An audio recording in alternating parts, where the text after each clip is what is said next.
भगवान बोलते हैं कि तू वही करता है जो तू चाहता है, फिर वही होता है जो मैं चाहता हूं। इसीलिए तू वही कर जो मैं चाहता हूं, फिर वही होगा जो तू चाहता है। हाय गाइस, मेरा नाम है आरजे कार्तिक। एक छोटी सी कहानी भगवान श्री कृष्ण और उनके सखा धनुर्धर अर्जुन की। ये बड़ी मजेदार कहानी है, ध्यान से सुनिएगा। एक बार भगवान श्री कृष्ण और अर्जुन घूमने के लिए राज्य में भ्रमण करने के लिए निकले हुए थे। दोनों की नजर पड़ी एक ब्राह्मण देव पंडित जी भिक्षा मांगने के लिए घर घर जा रहे थे। और ये देख करके अर्जुन को अच्छा नहीं लगा। उसे लगा कि पंडित जो हैं वो भिक्षा मांग रहे हैं, अलग अलग घरों में जा रहे हैं, जाकर के दरवाजे पर खड़े हो रहे हैं, भिक्षा मांग रहे हैं। तो अर्जुन को दया आ गई, बुलाया पंडित जी को और कहा कि महाराज प्रणाम, आपके लिए मेरे पास में कुछ है। और सोने के सिक्कों की पोटली पंडित जी को दे दी। पंडित जी बड़े खुश हुए कि क्या बात है, भगवान के दोस्त ने इतनी बड़ी मदद कर दी है, भगवान की कृपा है। भगवान को प्रणाम किया, अर्जुन को प्रणाम किया और उसके बाद में चल पड़े अपनी झोपड़ी की तरफ। खुश थे, बहुत खुश थे, सोच रहे थे कि क्या बात है, जिंदगी बदल गई है, बहुत सारी खुशियां मेरी लाइफ में आ जाएंगी, इतने सारे सोने के सिक्के। लेकिन पंडित जी का दुर्भाग्य देखिए कि रास्ते में एक लुटेरा मिला और उसने वो सोने के सिक्कों की पोटली लूट ली। पंडित जी दुखी मन से अपनी झोपड़ी में पहुंचे, जाकर के अपनी पत्नी को सारी बात बताई कि आज जिंदगी में खुशियां आई थीं और छूमंतर हो गईं, मतलब आने से पहले चली गईं। पत्नी को बड़ा बुरा लगा। अगले दिन क्या करते, पंडित जी का वही काम था, भिक्षा मांगने के लिए निकल पड़े। फिर से भिक्षा मांग रहे थे। फिर से भगवान श्री कृष्ण और उनके दोस्त अर्जुन घूमने के लिए निकले हुए थे। उन्होंने देखा कि पंडित जी तो आज भी भिक्षा मांग रहे हैं। तो ब्राह्मण देव को बुलाया और कहा कि ब्राह्मण देव नमस्कार, क्या हुआ, आपको तो मैंने सोने के सिक्कों की पोटली दी थी, वो पोटली का क्या हुआ, आप तो फिर से भिक्षा मांगने आ गए। तो पंडित जी ने सारी बात बताई कि कल मेरे साथ में बहुत बुरा हुआ, मेरा तो भाग्य अच्छा नहीं चल रहा है। अर्जुन को बहुत दया आई। अर्जुन ने कहा कि आप चिंता मत कीजिए, आपके लिए बहुत कीमती चीज मेरे पास है, एक बेशकीमती मोती जिसकी कीमत नहीं आंकी जा सकती, बेशकीमती अनमोल मोती पंडित जी को दे दिया और कहा कि इसे अपने पास रखिए, आपकी जिंदगी बदल जाएगी। पंडित जी फिर से खुश हुए, भगवान को प्रणाम किया, अर्जुन को धन्यवाद किया और कहा कि धनुर्धर आप जो हैं श्रेष्ठ हैं, आपसे श्रेष्ठ इस दुनिया में कोई नहीं है। तारीफ करने के बाद में पंडित जी चल पड़े झोपड़ी की तरफ। बड़े खुश थे कि क्या बात है, भगवान के जो सखा हैं धनुर्धर अर्जुन, उन्होंने तो कमाल कर दिया है, एक बार फिर से मुझे दान दे दिया है। झोपड़ी में पहुंचे तो जो उनकी पत्नी थी वो पानी भरने के लिए नदी किनारे गई हुई थी। अब पंडित जी झोपड़ी में ढूंढने लगे कि कहां पर इस मोती को छुपाया जाए, चोर की नजर से बचा जाए। तो पंडित जी को एक पुराना घड़ा दिखा, कोई संदूक तो उनके पास थी नहीं, एक पुराना सा घड़ा था, उस घड़े में वो मोती रख दिया। पंडित जी को लगा कि यहाँ सुरक्षित रहेगा, चोर की नजर नहीं पड़ेगी। पंडित जी आराम करने के लिए चले गए, विश्राम करने लगे, नींद आ गई। इसी बीच में जो पंडित जी की पत्नी नदी किनारे गई हुई थी पानी भरने के लिए, जिस घड़े को लेकर के गई थी, दुर्भाग्य देखिए कि वो घड़ा फूट गया। अब पत्नी को जब वो वापस झोपड़ी में आई तो नहीं याद आया कि एक पुराना घड़ा रखा, उस पुराने घड़े को लेकर के नदी किनारे गई, भाई पानी तो चाहिए। तो वो घड़ा उन्होंने नदी में डुबोया और जैसे ही डुबोया वो मोती खिसक करके नदी में बह गया। पानी भर के जब वापस पहुंची झोपड़ी में तो पंडित जी बैठे हुए थे, माथा ठनका हुआ था। बोले कि क्या कर दिया, वो पुराना घड़ा कहाँ लेकर के चली गई? तो उन्होंने बताया कि पानी भरने गई, वो नया वाला घड़ा टूट गया था। पंडित जी ने कहा कि तुमने सब तबाह कर दिया, सब खत्म कर दिया। आज मुझे धनुर्धर अर्जुन ने एक मोती दिया था, बेशकीमती अनमोल था, वो घड़े में मैंने रखा था, वो पुराना घड़ा तुम लेकर के गई और वो पानी के साथ में बह गया मोती, सब कुछ खत्म हो गया। पंडित जी अगले दिन से फिर से भिक्षा मांगने चले गए। 2-3 दिन तक ये चलता रहा। 2-3 दिन के बाद में एक बार फिर से भगवान श्री कृष्ण और उनके सखा अर्जुन घूमने के लिए निकले हुए थे। नजर पड़ी, पंडित जी दिखाई दिए। अर्जुन ने बोला कि क्या चल रहा है, ये वापस आ गए भिक्षा मांगने के लिए।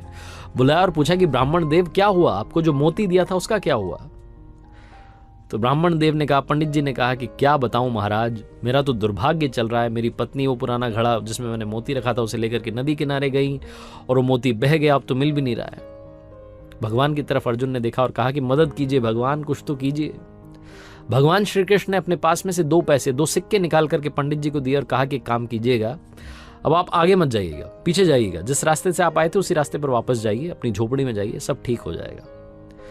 मना भी नहीं कर सकते थे पंडित जी। वो 2 सिक्के लिए और चल पड़े वापस और सोचने लगे कि भगवान के दोस्त अच्छे हैं, जिन्होंने कितनी बार मुझे दान दे दिया, इतनी बड़ी बड़ी मदद कर दी, और भगवान ने सिर्फ 2 सिक्के 2 पैसे दिए, इनसे क्या होगा मेरी जिंदगी का। पंडित जी यही सब सोचते हुए जा रहे थे।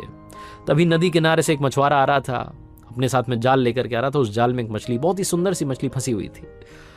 उसे पंडित जी ने देखा तो उन्हें उस मछली पर तरस आ गई। उन्हें लगा कि 2 पैसे मेरे तो कोई काम आएंगे नहीं, इनसे किसी की जान बचा लेता हूं। तो 2 पैसे, वो 2 सिक्के जो थे वो मछुआरे को दिए और कहा कि इसको, मछली को आजाद कर दो। वो मछली उससे आज़ाद करवाई और अपने कमंडल में डाल ली। कमंडल में पानी था, मछली वहाँ थी। उसके बाद उन्होंने सोचा कि नदी किनारे जाता हूँ, जाकर के इसको आज़ाद कर देता हूँ, पानी में छोड़ देता हूँ। तो नदी किनारे पहुंचे और मछली को उस कमंडल से निकाल करके नदी में प्रवाहित करने वाले थे, बहाने वाले थे, छोड़ने वाले थे। तभी उनकी नजर पड़ी उस कमंडल में, मोती दिखाई दिया। वो जो मोती था मछली ने खा लिया था, वही मछली जो घूम फिर करके पंडित जी के पास आ गई थी। पंडित जी खुशी के मारे चिल्लाने लगे कि मिल गया, मिल गया, मिल गया। और जब वो ये चिल्ला रहे थे तभी वो लुटेरा वहां से किस्मत से गुजर रहा था। तो उसकी नजर पड़ी कि पंडित जी चिल्ला रहे हैं मिल गया, मिल गया। तो लुटेरे को लगा कि शायद पंडित जी ने पहचान लिया और अब की बार तो मुझे सजा दिलवा करके रहेंगे। लुटेरा दौड़ करके आया, पंडित जी के चरणों में गिर गया और कहा कि महाराज मुझे माफ कीजिए, ये सोने के सिक्के आप रखिए, सारी पोटली आप रखिए, बस मुझे माफ कीजिए, मुझे सजा मत दिलवाना। पंडित जी के चरणों में वो लुटेरा आ चुका था, सोने के सिक्कों की पोटली उनके हाथ में आ चुकी थी, मोती उनके हाथ में ऑलरेडी था, सब कुछ अच्छा हो गया था। अर्जुन ने जब ये देखा तो भगवान श्री कृष्ण से कहा नतमस्तक होकर के कि भगवान ये कौन सी लीला है, भगवान आपने क्या कर दिया। मैंने उस पंडित की मदद करी, उसको सोने के सिक्कों की पोटली दी, बेशकीमती मोती दिया, तब कुछ नहीं हुआ, और अभी आपने सिर्फ 2 सिक्के दिए, 2 पैसे दिए और सारा खेल पलट गया। भगवान श्री कृष्ण ने कहा अर्जुन से कि मेरे सखा, सारा खेल सारी लीला कर्मों की है, सारा खेल सारी लीला सोच की है। तुमने जब उस पंडित को दिया सोने के सिक्कों की पोटली, तो पंडित जो था अपने बारे में सोचने लगा, अपनी जिंदगी के बारे में सोचने लगा, खुद ही खुद का सोच रहा था। फिर तुमने उसे मोती दिया तो फिर से अपने बारे में सोचने लगा। आज जब मैंने उसे 2 सिक्के दिए तो 2 सिक्कों से मछली की जान बचाने का सोचने लगा, और जहां उसने किसी के बारे में सोचा, अच्छा करने का सोचा, वहीं उसकी जिंदगी में चमत्कार हो गया। भगवान श्री कृष्ण और अर्जुन की ये कहानी बहुत बड़ी बात सिखाती है। जिंदगी में अच्छे कर्म अपने आप आपके पास अच्छे फल लेकर के आते हैं। जिंदगी में अगर कभी मौका मिले तो किसी की मदद जरूर कीजिएगा। सच्चे दिल से की हुई मदद लौट के दुआ के रूप में आती है, और दुआएं जो होती हैं वो बहुत बड़ा चमत्कार कर देती हैं। आपने देखा होगा बहुत बड़े बड़े हादसे सिर्फ कुछ सेकंड से टल जाते हैं, क्योंकि सामने वाले का कर्म अच्छा होता है जो उसे बचा ले जाता है। बड़े बड़े संकट टल जाते हैं क्योंकि आपका कर्म अच्छा होता है। जिंदगी में अपने कर्म को शानदार बनाइए, मदद करते चलिए, अपने साथ में दुआएं रखिए, क्योंकि पैसा कमाना आसान है, दुआएं कमाना बहुत मुश्किल है। जिसके पास दुआएं होती हैं, जिसके पास ऊपर वाले का आशीर्वाद होता है, नीचे वाले उसका कुछ नहीं बिगाड़ सकते।